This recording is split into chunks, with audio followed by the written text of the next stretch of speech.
பாகிஸ்தான் மீது இந்தியா அதிரடி தாக்குதல் நடத்திய பிறகு முதல் முறையாக பாரத பிரதமர் நரேந்திர மோடி நேற்று தொலைக்காட்சி மூலம் இந்த நாட்டிற்கு உரையாற்றினார்.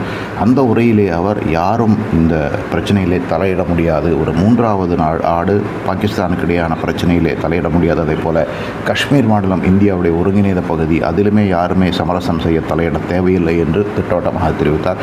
அது மட்டுமல்லாமல் பாகிஸ்தானுடைய மீதான தாக்குதல் இப்போதைக்கு நிறுத்தி வைக்கப்பட்டிருக்கிறதே தவிர அது முடிந்துவிட்டது என்று சொல்ல முடியாது என்றும், பாகிஸ்தான் தொடர்ந்து ஏதாவது தேவையில்லாத வேலைகளை செய்தால் இதைவிட மிகப்பெரிய தாக்குதல் நடக்கும் என்றும், நம்மை தாக்க வந்த தீவிரவாதிகளை தவிடுபொடி ஆக்கியிருக்கிறோம் என்றும் சொன்னார்.